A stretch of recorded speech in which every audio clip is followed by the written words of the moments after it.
आज भारतीय दर्शन की ही चर्चा करूंगी। सवाल उठता है कि भारतीय दर्शन का आरंभ कब हुआ? तो इसके उत्तर में आप बेझिझक बता सकते हैं कि भारतीय दर्शन का आरंभ वेदों से हुआ है। वैदिक दर्शन में ही भारतीय दर्शन के सारे सिद्धांत मौजूद हैं। तो भारतीय धर्म, दर्शन, संस्कृति, साहित्य, सभ्यता और सारे ज्ञान विज्ञान के मूल आधार ये वेद ही माने जाते हैं। और वेद न केवल भारतीय साहित्य के बल्कि विश्व साहित्य के भी प्राचीनतम ग्रंथ मान्य किए गए हैं। हम ये नहीं कह सकते कि वेदों के पहले कोई साहित्य या संस्कृति नहीं थी भारत में। हम जानते हैं इंडस वैली सिविलाइजेशन को, लेकिन उसकी लिपि अभी तक पढ़ी नहीं जा सकी है। इसलिए हम वैदिक ऋचाओं को ही अपने प्राचीनतम ग्रंथों के रूप में मानते हैं।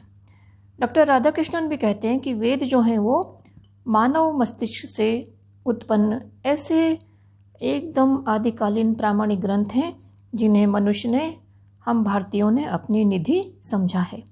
तो वेद का अर्थ क्या है? वेद क्या है? इसके उत्तर में हम कहेंगे कि वेद शब्द विद धातु से बना है, जिसका अर्थ है ज्ञान। वास्तव में वेद जो हैं वो ज्ञान के भंडार हैं। लेकिन कैसा है यह ज्ञान? यह कोई सामान्य बौद्धिक ज्ञान नहीं है। यह ऐसा ज्ञान है जिसका ऋषियों ने तप से साक्षात्कार किया था। अभय ज्योति के रूप में इस ज्ञान का साक्षात्कार करके ही इस ज्ञान को उन्होंने शब्दों के द्वारा मंत्र के रूप में हमारे सामने रखा। इन्हीं मंत्रों के संकलन वेदों के नाम से जाने जाते हैं। जो ये वेद हैं सारे ज्ञान के आधार माने गए हैं। इसलिए वेदों को प्रायः ग्रंथ न मान करके संपूर्ण ज्ञान का मूल आधार माना गया है। वैसे तो वेद भौतिक और आध्यात्मिक सभी प्रकार के ज्ञान के भंडार हैं, लेकिन मुख्य रूप से ये अलौकिक ज्ञान के ही वाचक या सूचक कहे गए हैं। अब ये देखिए कि वेदों की संख्या कितनी है। लोगों को ये भ्रम है कि वेद 4 थे, आरंभ से ही 4 थे। जी नहीं, वेद सबसे पहले 3 थे और धीरे धीरे इनका विकास हुआ है। सबसे पहले आप देखेंगे ऋग्वेद, ऋग्वेद के बाद में आया यजुर्वेद और उसके बाद आता है सामवेद। अथर्ववेद की रचना बहुत बाद में हुई है।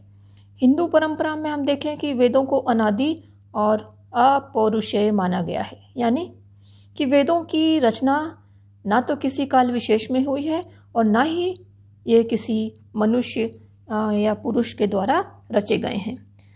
बृहदारण्यक उपनिषद में उल्लेख आता है कि वेद ईश्वर के श्वास हैं। उल्लेखनीय यह है कि देशी विदेशी प्राय सभी विद्वान इस बात को मानते हैं कि वेद एक काल की रचना नहीं है और ना ही किसी एक व्यक्ति की रचना है। यह एक अपरिमित अपार साहित्य है जो कि अनेकों शताब्दियों तक एक पीढ़ी से दूसरी पीढ़ी को गुरु शिष्य परंपरा के द्वारा कभी श्रुति के रूप में श्रवण के द्वारा हस्तांतरित होता रहा है। अब ये जो वेद हैं इनमें ऋग्वेद, जैसे मैंने बताया, सबसे प्राचीन है। इसमें आर्यों के दिव्य गीतों का संग्रह है। यहाँ ऋषि विभिन्न देवी देवताओं से दुख निवारण और सुख प्रदान करने के लिए प्रार्थनाएं करता है। इसमें से जो गेय था, यानी कि गाने लायक जो था, वो सामवेद कहलाया और जो व्रत छंद में बंधे हुए थे वे ऋग्वेद कहलाए। इनमें कुछ ऐसे भी मंत्र थे जिनके द्वारा देवताओं को यज्ञों में बुला करके उनसे अपनी कामनाओं की पूर्ति की कल्पना की जाती थी। ये यजुर्वेद कहलाए। अथर्ववेद इन तीनों से कुछ हटकर है और इसमें शत्रुओं से अपनी रक्षा किस प्रकार की जाए, इस प्रकार से सारे सांसारिक विषयों का ज्ञान भरा पड़ा है। तो प्रत्येक वेद के आप देखिए कि 3 भाग हैं। पहला भाग कहलाता है संहिता, दूसरा है ब्राह्मण और तीसरा है आरण्यक यानी कि उपनिषद। संहिता क्या है? वेदों के इस प्रथम भाग में ऐसे भक्तिपरक मंत्र हैं जिनमें विभिन्न देवी देवताओं जैसे अग्नि, इंद्र, सविता, वरुण, उषा आदि की स्तुतियाँ की गई हैं। वास्तव में ये मंत्र वैदिक देवताओं के एक तरह से स्मारक हैं। अब दूसरा इसका भाग है ब्राह्मण।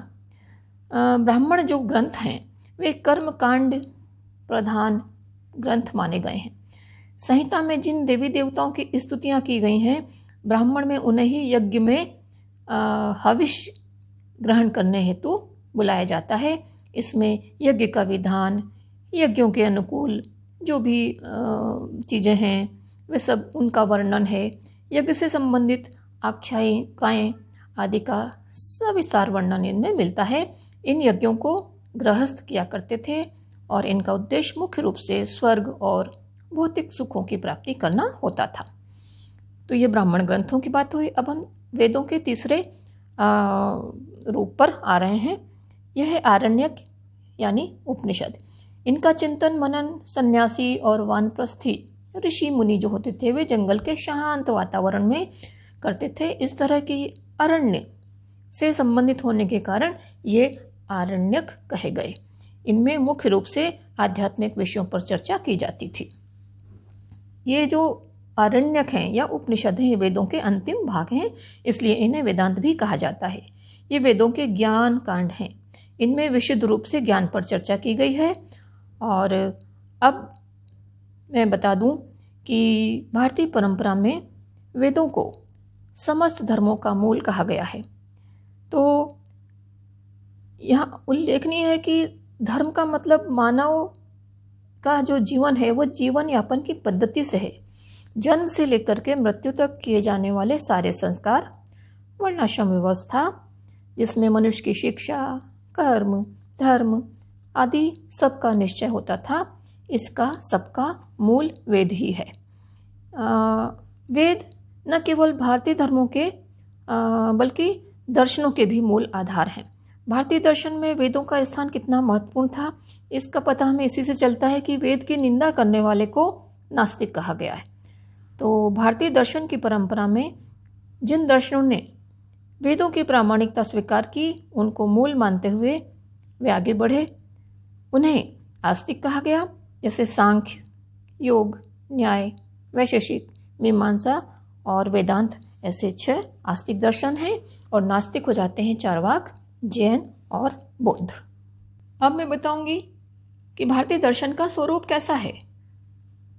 मूल रूप से भारतीय दर्शन के स्वरूप को आध्यात्मिक माना गया है, लेकिन याद रखिए कि मैंने भारतीय दर्शन की विशेषताओं में एक विशेषता बताई थी, स्वतंत्र विचार परंपरा। क्योंकि भारत में वैचारिक परंपरा को निभाने की स्वतंत्रता रही है, इसलिए आध्यात्मिकता के साथ साथ यहाँ भौतिकवाद भी प्रचलित रहा है। और हम ये नहीं कह सकते कि भारतीय दर्शन पूरी तरह से आध्यात्मिक था। इसके स्वरूप में हमें बहुत कुछ भौतिकवादिता के भी लक्षण दिखाई देते हैं, हालांकि उसको उतना पसंद नहीं किया जाता था। तो अब मैं बताऊं कि भारतीय दर्शन के संप्रदाय कौन कौन से हैं। अभी जैसे मैंने कुछ नाम लिया, 6 मुख्य दर्शन संप्रदाय हैं। इनमें है सांख्य, योग, न्याय, वैशेषिक, मीमांसा और वेदांत। ये आस्तिक संप्रदाय माने गए हैं भारतीय दर्शन के। और जैन, बौद्ध और चार्वाक, इन तीनों को भारतीय दर्शन के नास्तिक, हम अवैदिक इन्हें कहें तो ज़्यादा ठीक होगा, अवैदिक संप्रदाय माने गए हैं। कुल मिला के ये 9 हैं भारतीय दर्शन का। अब हम देखेंगे वर्गीकरण। भारतीय दर्शन का वर्गीकरण सबसे पहले आस्तिक और नास्तिक इन दोनों में किया गया है।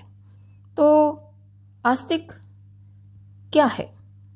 जैसे कि मैंने जो 6 दर्शन संप्रदाय बताए सांख्य योग को मिला करके, वे आस्तिक हैं। आस्तिक और नास्तिक का अर्थ क्या है ये जानने के लिए हम बता दें कि सामान्य रूप से हम क्या मानते हैं कि आस्तिक का अर्थ ईश्वर में विश्वास रखने वाला और नास्तिक का अर्थ हम ईश्वर में विश्वास ना रखने वाले से लेते हैं, लेकिन ऐसा नहीं है। भारतीय दर्शन के सभी आस्तिक दर्शन ईश्वर के अस्तित्व को स्वीकार करते हों और नास्तिक अस्वीकार करते हों, ऐसी बात नहीं है। वस्तुतः हम ये देखें कि यहाँ आस्तिक और नास्तिक का अर्थ दूसरा है। मनु की परिभाषा हमें देखनी होगी। यहाँ वो कहता है कि नास्तिको वेद निंदकः।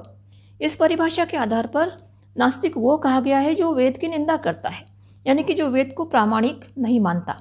इसके विपरीत आस्तिक वह है जो वेदों का भक्त है और इस तरह वेदों की प्रामाणिकता को मानता है। तो भारतीय दर्शन में वेद विरोधी नास्तिक कहे गए और वेद के समर्थक आस्तिक कहलाए। तो ये पहला वर्गीकरण हुआ है। एक अन्य दृष्टि से भी नास्तिक और आस्तिक के अर्थ को हम समझ सकते हैं।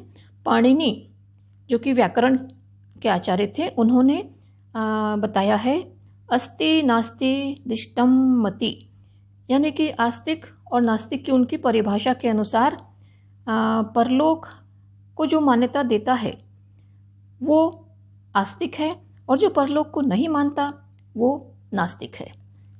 यहाँ परलोक का तात्पर्य पुनर्जन्म से लिया गया है, लेकिन इस अर्थ में तो केवल भौतिकवादी चार्वाक को छोड़कर शेष जितने भी भारतीय दर्शन संप्रदाय हैं वे सभी आस्तिक कहे जाएंगे, क्योंकि वे सभी पुनर्जन्म में विश्वास रखते हैं।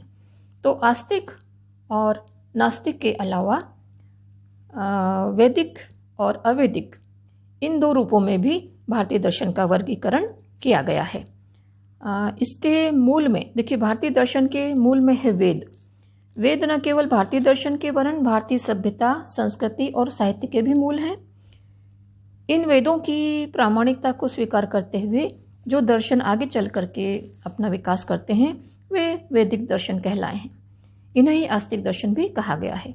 तो हम वैदिक और अवैदिक दर्शनों को देख रहे हैं। इनमें है, मैंने पहले भी बताया आपको ये नाम, सांख्य, योग, न्याय, वैशेषिक, मीमांसा और वेदांत। ये जो हैं ये वैदिक दर्शन कहे जाते हैं, क्योंकि इन्होंने वेदों को मान्यता दी है। इसके अलावा भारतीय दर्शन के 3 संप्रदाय हैं जो वेदों को मान्यता नहीं देते, चार्वाक, जैन और बौद्ध। ये तीनों अवैदिक दर्शन कहलाते हैं। तो इस वर्गीकरण के बाद अब हम देखें कि भारतीय इतिहास में, भारतीय दर्शन के इतिहास में उपनिषदों के बाद का जो काल है वो सूत्र काल कहलाता है, क्योंकि इस काल में छोटे छोटे सूत्रों के रूप में दर्शन को प्रस्तुत करने का एक चलन सामने आया। तो ये जो अनेक सूत्र ग्रंथ थे वे बने, इस समय छोटे छोटे सूत्रों से पूरे ग्रंथ रचे गए, उन सूत्रों की व्याख्याएं की जाती थीं। तो अनेक ऋषियों ने कई प्रकार से दर्शन के बीज बोए, और इस तरह महर्षि कपिल का सांख्य सूत्र, पतंजलि का योग सूत्र, गौतम का न्याय सूत्र, कणाद का वैशेषिक सूत्र, जैमिनी का मीमांसा सूत्र और बादरायण का वेदांत सूत्र, ये इनका अस्तित्व आया। ये सूत्र ग्रंथ ही वैदिक षड्दर्शनों जैसे कि सांख्य, योग, न्याय, वैशेषिक, मीमांसा दर्शन और वेदांत दर्शन के आधार ग्रंथ माने जाते हैं। धीरे धीरे आगे जा कर के इन सूत्र ग्रंथों पर बड़े बड़े भाष्य लिखे गए। फिर इन ग्रंथों, उन भाष्यों पर भी वार्तिक, टीका, टिप्पणी आदि लिखे गए, और इनसे ये दर्शन लगातार फलते फूलते रहे। तो इन दर्शनों को, दर्शन संप्रदायों को हम समय समय पर देखेंगे, लेकिन आज जो हमने भारतीय दर्शन की उत्पत्ति के साथ, इसके विकास के साथ जुड़ी हुई कुछ चीज़ें थीं वे देखी, और इनको आप ध्यान से अपने ध्यान में रखिए, क्योंकि आगे जा कर के यही चीज़ें आपको दोबारा दोबारा ध्यान दिलाई जाएंगी। तो हमारा जो भारतीय दर्शन है वेदों से आरंभ होता है। सबसे पहला वेद है ऋग्वेद, और ये देखिए कि भारतीय दर्शन का स्वरूप है आध्यात्मिक मूल रूप से, लेकिन उसमें भौतिकता को भी हम घुला मिला पाते रहे हैं। आज वर्तमान में ये चीज़ मानी जाती है कि उसका एक स्वरूप भौतिक भी रहा है। भारतीय दर्शन के संप्रदाय हमने देखे, भारतीय दर्शन का वर्गीकरण हमने देखा, और आज मैं समझती हूँ कि इतना ही काफ़ी है।